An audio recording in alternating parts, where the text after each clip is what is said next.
സ്പെയിനിലെ ബാഴ്സലോണയിൽ ഒരു ധ്യാനത്തിനായി എന്നെ ക്ഷണിച്ചു. അഗസ്റ്റീനിയൻ സന്യാസിനികൾക്കായുള്ള ധ്യാനം. അന്ന് ഞാൻ റോമിലായിരുന്നു. റോമിലെ ഇറ്റലിയിൽ നിന്നും സ്പെയിനിലെ ബാഴ്സലോണയിലേക്കുള്ള ടിക്കറ്റ് എടുത്തു തന്നതും യാത്രയുമായി ബന്ധപ്പെട്ട കാര്യങ്ങൾ ക്രമീകരിച്ചതുമെല്ലാം ധ്യാനം ഏർപ്പാടാക്കിയ സിസ്റ്റേഴ്സാണ്.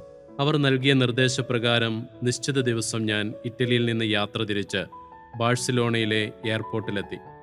ഇറങ്ങിയ ഉടനെ എന്നെ സ്വീകരിക്കാൻ അവിടെ ആരെങ്കിലും വരുമെന്നായിരുന്നു പ്രതീക്ഷ. പക്ഷേ ആരെയും കണ്ടില്ല. അവരുടെ ഫോൺ നമ്പറാകട്ടെ ഞാൻ കയ്യിൽ സൂക്ഷിക്കാൻ മറന്നു. എൻ്റെ ഇറ്റാലിയൻ ഫോൺ നമ്പർ സ്പെയിനിൽ ഉപയോഗയോഗ്യവുമല്ല. അതിനാൽ അവർ ഇങ്ങോട്ട് വിളിച്ചാൽ ലഭിക്കില്ല. മാത്രവുമല്ല, കയ്യിൽ പണവും കുറവായിരുന്നു. ഈ അവസ്ഥയിൽ ഞാൻ എന്നെ തന്നെ പഴിക്കാൻ തുടങ്ങി. ഫോൺ നമ്പറോ സൂക്ഷിച്ചില്ല. അല്പം പണമെങ്കിലും കരുതണമായിരുന്നു. മനസ്സ് വളരെ അസ്വസ്ഥം. പിന്നെ ചിന്തിച്ചു, ഞാൻ മറ്റുള്ളവരെ ഏറെ ഉപദേശിക്കാറുണ്ട് പ്രതിസന്ധിയിലാകുമ്പോൾ പ്രാർത്ഥിക്കണമെന്ന്. എന്നാൽ എൻ്റെ സ്വന്തം കാര്യം വന്നപ്പോൾ അതൊന്നും പ്രായോഗികമാകുന്നില്ലല്ലോ. എങ്കിലും സാവധാനം പ്രാർത്ഥിക്കാൻ തുടങ്ങി, സിസ്റ്റേഴ്സിനു വേണ്ടിയും ആ സാഹചര്യത്തെ പ്രതിയുമെല്ലാം. പക്ഷെ ഒന്നും സംഭവിച്ചില്ല. എന്നോടൊപ്പം ആ ഫ്ലൈറ്റിൽ വന്നവരെല്ലാം സ്വീകരിക്കാൻ വന്നവരോടൊപ്പം പോയി കഴിഞ്ഞിട്ടും ഞാൻ മാത്രം അവിടെ ശേഷിച്ചു. ഏതാണ്ട് 1 മണിക്കൂർ കടന്നുപോയി. ആ സമയത്ത് ഒത്ത വലിപ്പമുള്ള ഒരു സ്പാനിഷുകാരൻ എന്നെ സമീപിച്ചു. അദ്ദേഹം ചോദിച്ചു, നിങ്ങൾ ഷിബു സെബാസ്റ്റ്യൻ അല്ലേ? അതെ എന്ന് ഞാൻ പറഞ്ഞു.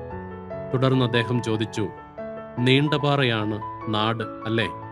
അതായത് കേരളമാണ് സ്വദേശം. അദ്ദേഹം പറഞ്ഞത് ശരിയാണെന്ന് ഞാൻ മറുപടി നൽകി. കാരണം ഷിബു സെബാസ്റ്റ്യൻ എന്നാണ് പാസ്പോർട്ടിലുള്ള എൻ്റെ പേര്. മറ്റു വിശദ വിവരങ്ങളും പാസ്പോർട്ടിലുള്ളത് തന്നെ.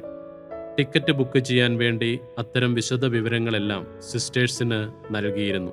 അതിനാൽ അദ്ദേഹം സിസ്റ്റേഴ്സ് പറഞ്ഞുവിട്ട ആളായിരിക്കുമെന്ന് എനിക്ക് തോന്നി. പക്ഷെ തുടർന്ന് അദ്ദേഹം വ്യത്യസ്തമായ ഒരു കാര്യമാണ് പറഞ്ഞത്.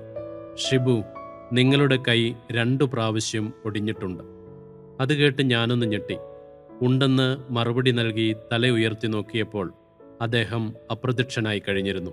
അല്പനേരത്തേക്ക് ഞാൻ സ്തബ്ധനായി.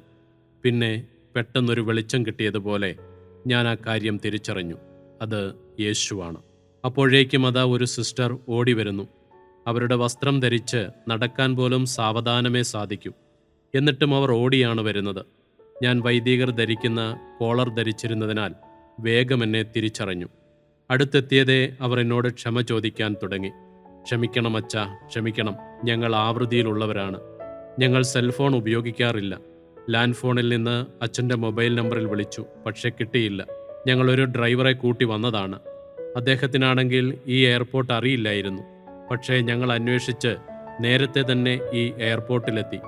എങ്കിലും എവിടെയാണ് പാർക്ക് ചെയ്യേണ്ടതെന്നറിയാതെ ഏറെ സമയം ചുറ്റേണ്ടി വന്നു. അങ്ങനെ വൈകിപ്പോയതാണ്. സോറി അച്ഛാ, ക്ഷമിക്കണം, ക്ഷമിക്കണം. ഞാൻ പറഞ്ഞു, സിസ്റ്റർ ദയവ് ചെയ്ത് സോറി പറയരുത്. വൈകി വന്നതിന് നന്ദി. ആ വാക്കുകൾ കേട്ട് അവർ തെല്ലൊന്ന് അമ്പരന്ന് കാണണം. എന്നാൽ അവർ വൈകിയതുകൊണ്ട് സ്പാനിഷുകാരൻ്റെ രൂപത്തിൽ എന്നെ സമീപിച്ച യേശുവിനെ കാണാൻ കഴിഞ്ഞുവെന്ന് ഞാൻ തുടർന്ന് വിശദീകരിച്ചു. അവിടെ വെച്ച് ഈശോ എന്നോട് പറഞ്ഞതെന്താണ്? മോനെ, ഞാനിവിടെ നിന്നോട് കൂടെയുണ്ട്. ഞാൻ നിന്നെ നന്നായി അറിയുന്നു. നിന്റെ ഓമനപ്പേര് എനിക്കറിയാം.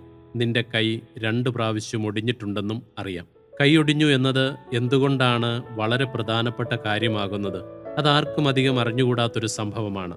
എൻ്റെ ജീവിതത്തിലെ ഏറെ സങ്കടകരമായ ഒരനുഭവം. ഞാൻ സെമിനാരിയിലായിരുന്നപ്പോൾ ഒരിക്കൽ എൻ്റെ കൈയൊടിഞ്ഞ് പ്ലാസ്റ്റർ ഇട്ടു. ആ പ്ലാസ്റ്റർ കൊണ്ട് ഞാൻ വീണ്ടും വീണു. പ്ലാസ്റ്റർ ഉൾപ്പെടെ എൻ്റെ കൈ വീണ്ടും ഒടിഞ്ഞു.